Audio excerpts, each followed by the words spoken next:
Welcome to Express News. My name is Siddharth Bharadwaj and we give you top 100 news of the day. Let's get started. Prime Minister Narendra Modi is en route to New Delhi from Tianjin, China after successfully completing his visits to Japan and China. Earlier, Prime Minister Narendra Modi addressed the plenary session of Shanghai Cooperation Organization Summit in Tianjin on Monday. During his remarks referring to the recent Pahalgam terror attack, PM Modi said that no double standards are acceptable on terrorism. PM Modi further added that India is working on initiatives like the Chabar port and the international north-south transport corridor to help improve connectivity with Afghanistan and Central Asia.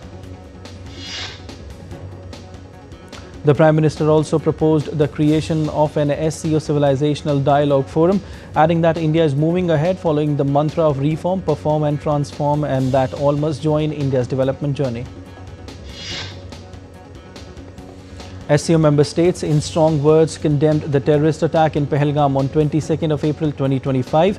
Members expressed their deepest sympathy and condolences to the families of the dead and the wounded.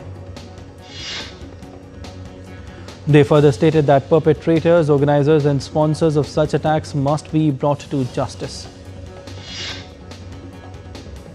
The declaration echoed the theme of One Earth, One Family and One Future. Member states also welcomed the results of 5th SCO Startup Forum held in New Delhi from 3rd to 5th of April this year. Prime Minister Narendra Modi and Russian President Vladimir Putin travelled in the same car to the destination of their bilateral meeting in China's Tianjin, showing the strong bond both leaders share. During his bilateral with President Putin on the sidelines of SCO summit, PM Modi welcomed recent peace efforts in Ukraine and urged all parties to move constructively toward a swift resolution and lasting peace. Prime Minister Modi told President Putin that he hopes that both the nations will move forward to end the Russia-Ukraine conflict. The leaders discussed bilateral cooperation, including in the economic, financial and energy sectors, and expressed satisfaction with the sustained growth in bilateral ties in these areas. The two leaders reaffirmed their support for further strengthening of the special and privileged strategic partnership between the two countries. Prime Minister conveyed to President Putin that he looked forward to receiving him in India for the 23rd Annual Summit later this year. President Putin, in his remark at the bilateral meeting with PM Modi, said the time-tested relation between the two nations is the foundation for the development, adding that these relations are absolutely non-partisan in nature. President Draupadi Murmu graced the Diamond Jubilee celebration of the All India Institute of Speech and Hearing at Mysuru, Karnataka on Monday. Addressing the gathering, the President said that society should be aware and have an attitude of cooperation and sympathy towards people suffering from speech and hearing issues, while appreciating the efforts made by the Institute in these areas. Home Minister Amit Shah is in Northern Union Territory of Jammu and Kashmir. The minister inspected the Tawi Bridge at Bikram Chowk, Shiva Temple and the houses that were damaged by floods in Jammu. Home Minister also met the flood-affected people of Manguchak village earlier. He held a review meeting on Monday regarding the flood situation in Jammu and Kashmir at Raj Bhavan in Jammu. India's Minister for Environment, Forest and Climate Change, Bhupender Yadav, met with the COP30 President-designate Ambassador Andre Correa do Lago and his team in New Delhi on Monday. Indian government said that in its 8 years of services, India Post Payments Bank has onboarded over 12 crore customers, processed billions of digital transactions and enabled doorstep banking services across the country. Department of Telecommunications said since its inception, the bank has emerged as one of the largest financial inclusion initiatives globally, leveraging the unmatched reach of more than 1.64 lakh post offices.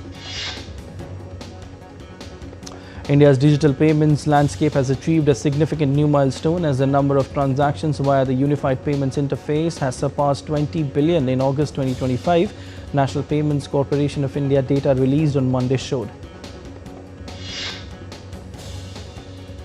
The GST collection in August 2025 stood at 1.86 lakh crore rupees, registering an increase of 6.5% year-on-year. The GST mop-up in August 2024 was at 1.75 lakh crore rupees. Indian equity indices ended on a strong note on Monday. At close, the Sensex was up 555 points to close at 80,364. The Nifty at the National Stock Exchange added 198 points to stand at 24,625. Indian rupee fell 11 paise to close at all-time low of 88.2 rupees against US dollar on Monday. Gold futures maturing on October 3 were priced at 1,04,733 rupees per 10 grams on the multi-commodity exchange. Silver futures for September 5 maturity stood at 1,22,576 rupees per kilogram on the MCX. Oil prices edged up on Monday. Brent crude was up 0.46% at $67.79 a barrel, while US West Texas Intermediate crude slipped by 0.5% to $64.33 a barrel. European shares edged higher on Monday, supported by healthcare stocks after data showed Danish drug maker Novo Nordisk's weight loss drug Wegovy offered better heart protective benefits than rival treatments from the US-based Eli Lilly. The pan-European stock 600 was up 0.26% at 551.56, following its first weekly loss in 4 last Friday. British Prime Minister Keir Starmer appointed Minouche Shafik, a former Deputy Governor of the Bank of England, as his chief economic advisor, the government said on Monday. In Bangladesh, the Forum for Women's Political Rights has called for comprehensive electoral reforms to ensure fair and inclusive representation of women in the political arena. The forum also demanded direct elections among women candidates to 100 reserved seats in parliament and the mandatory nomination of at least 33% women candidates by every political party. Speaking at the anti-repression teachers rally at Bangladesh's Dhaka University, Samina Lutfa, professor, stated that certain politically motivated groups have intentionally created instability in the nation to serve their own limited interests.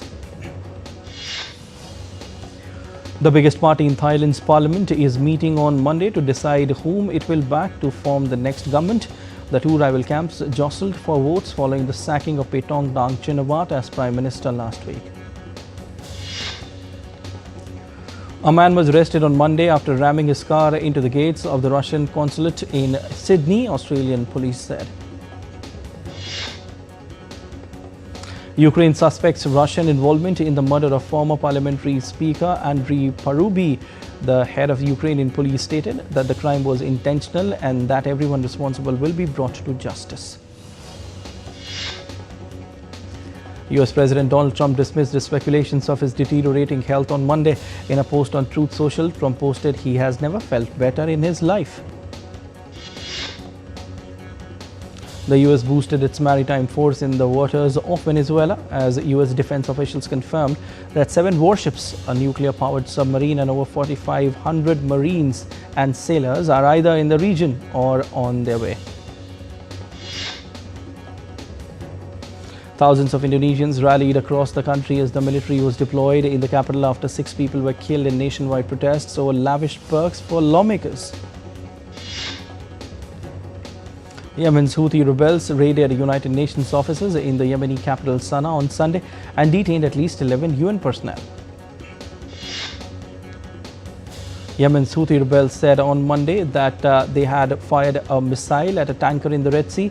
This comes days after their prime minister was killed in an Israeli attack. In Israel, families of hostages held by Hamas staged protests in Tel Aviv, intensifying calls for their immediate release. North Korean leader Kim Jong-un visited a new missile production line on Sunday, inspecting its manufacturing automation process, state media reported Monday. Supporters rallied outside Brazil's former President Jair Bolsonaro's home to show support ahead of Supreme Court's trial deliberations scheduled to run from Tuesday. A Pakistan government helicopter crashed in the north of the country on Monday due to a technical malfunction. All 5 persons on board killed. Guyanese voters head to polls on Monday to decide if President Irfan Ali's People's Progressive Party retains its slim 33-seat majority in the 65-member National Assembly. Results of the polls are expected by September 3rd. Ahead of the November 30 polls in Honduras, presidential candidate Rixi Moncada kicked off her electoral campaign in San Pedro Sula, promising to continue the government's project to refound the country. And we are heading for a short break. We will be back with Express News in just a bit. Stay tuned to DD India.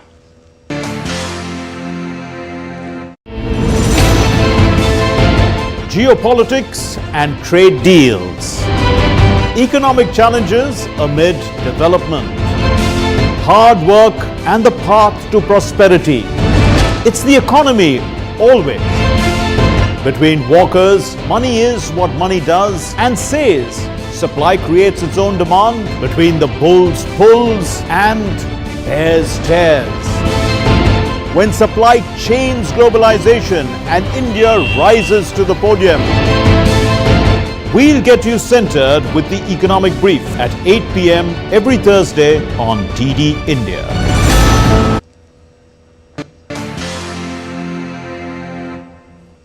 Welcome back. You're watching Express News on DD India. I'm Siddharth Bharadwaj. Let's resume.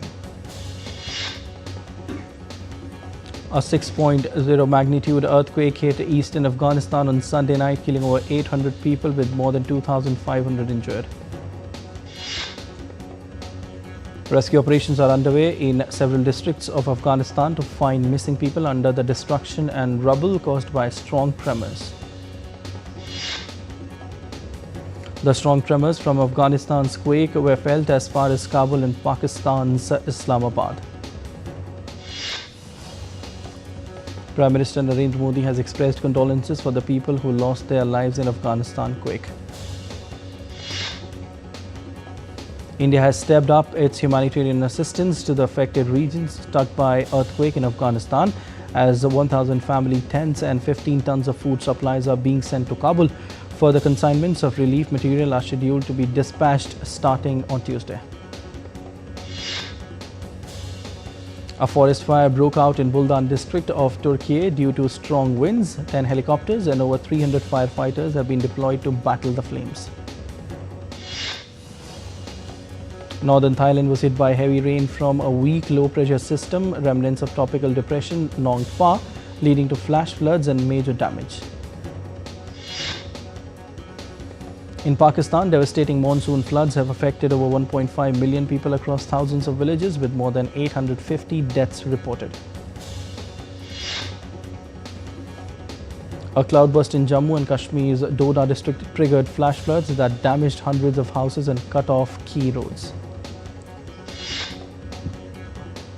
The Indian Air Force continues relief operations in Punjab's flood-hit Pathankot and Gurdaspur districts, aiding stranded residents.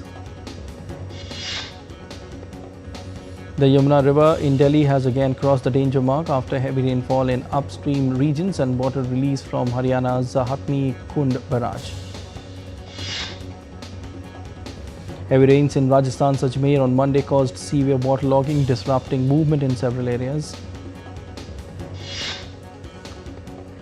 Himachal Pradesh has issued a red weather alert for several districts, with extreme rainfall expected in isolated areas over the next 48 hours. The Indian Meteorological Department has forecast heavy to very heavy rainfall over East Rajasthan, Haryana, Chandigarh, Delhi, Jammu and Kashmir and Uttar Pradesh for the next 2 days. Japan celebrated Niigata Festival with a parade of a giant snake made of straw and bamboo. The festival is celebrated every year in August. Over 20 Japanese firms from across the country took part in the 97th Omagari fireworks competition, with fireworks lighting up the city of Daisen on Saturday. Oman's Dhaka Valley becomes home to the world's largest reserve of frankincense trees, as over 5,000 trees grow in the barren landscape, producing a fragrant sap harvested for thousands of years. Marine conservationists and international scuba divers planted coral fragments in Oman's northern Musandam Peninsula as part of a reef restoration drive held during the inaugural Musandam International Diving Festival. Migratory birds arrived at the Awetan Reservoir in northwest China, taking a step over on their journey to warmer southern regions. Havana hosted Elegance Competition of Cuba, the first vintage car competition held in Cuban capital city, paying tribute to classic vehicle owners of the island. Crowds flocked to Bayeux Museum in France to see Northern Town's namesake tapestry, as the building that houses it is set to close for renovation work. 10 more no-smoking zones have been added to public transport facilities in Hong Kong, with offenders liable to a penalty of $1,500. Vietnam gears up for Independence Day parade, with photo booths draped in national colors and souvenir shops selling red flags. A 45-foot eco-friendly Ganesh idol crafted with natural materials has been installed in Telangana's Warangal for Ganesh Chaturthi festivities. Dr. Rajendra Yonzon, hailing from Kalimpong in Indian state of West Bengal, has been credited with discovering a new orchid species, Zeugene yonzoniana, featuring yellowish-white flowers. Coleman Domingo hosted the Amphar Venezia Gala, a fundraising event for AIDS research at the Venice Film Festival on Sunday. The Wizard of the Kremlin movie star cast, which includes Jude Law, Paul Dano and Tom Sturridge, attended the red carpet premiere at Venice Film Festival. Irish actor Liam Cunningham joined several pro-Palestinian activists in Barcelona ahead of the departure of Global Samud Flotilla.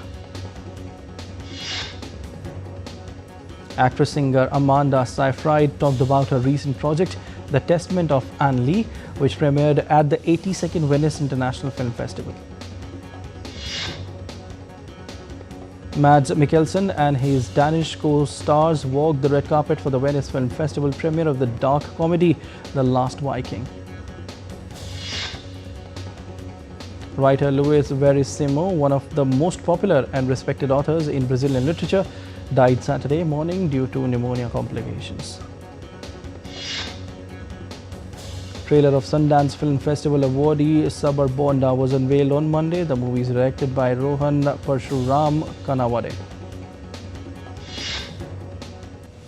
Hollywood star Richard Gere's Connecticut home has been officially demolished and is now set to transform into a 9-property development. Director Jim Jarmusch and the stars of his new film appeared at the Venice Film Festival red carpet for movie's premiere on Sunday. Actor Kevin Spacey arrived at Venice Film Festival red carpet on Sunday, a day after he premiered the trailer of Holy God's saga, The Portal of Force. Indian men's hockey team are a third straight win as they face Kazakhstan in group stage at Rajgir. India already through to Super 4s after 2 victories. In the latest FIDE Classical rating list for September 2025, R. Pragnananda has reached a career high 2785 yellow ratings. Athletics Federation of India named squad for World Championships in Tokyo. Neeraj Chopra spearheads medal hopes as reigning javelin champion. Women's ODI World Cup prize pool soars to £13.88 million, surpassing men's 2023 total. Massive 297% rise from the last edition in New Zealand. World number 1 Arena Sabalenka storms past Kristina 6-1, 6-4 at US Open. Books quarter-final clash with Vondrousova. Jessica Pegula crushes Ann Lee 6-1, 6-2 to reach US Open quarter-finals. Number 4 seed hasn't dropped a set this year at Flushing Meadows. Marketa Vondrousova knocks out 9 seed Elena Rybakina 6-4, 5-7, 6-2 in a battle of Wimbledon champions. Check into US Open's quarter. Barbora Krejcikova saves 8 match points to defeat Taylor Townsend 1-6, 7-6, 6-3. Completes remarkable US Open comeback. Novak Djokovic advances to US Open quarterfinals, beating Jan Lennard Struff 6-3, 6-3, 6-2. Serb chases record 25th Grand Slam title. Taylor Fritz outclasses Thomas Mahach 6-4, 6-3, 6-3. American reaches US Open quarterfinals for third year running. Carlos Alcaraz beats Arthur Rinderknecht 7-6, 6-3, 6-4. World number 2 shows composure under pressure to reach last 8. Jiri Lecheka downs Adrian Manarino 7-6, 6-4, 2-6, 6-2. Secures first US Open quarterfinal berth, matching 2023 AO run. Liverpool agree £125 million deal with Newcastle for striker Alexander Isak, forward to undergo medical before signing 6-year contract. Dominic Szoboszlai nets stunning free kick to give Liverpool 1-0 win over Arsenal at Anfield. Reds edge past title rivals. Brian Gruda scores 89th minute winner as Brighton stun Manchester City 2-1. Milner also strikes as second oldest Premier League scorer. That's it in this edition of Express News. News and updates will continue. You stay tuned to DD India.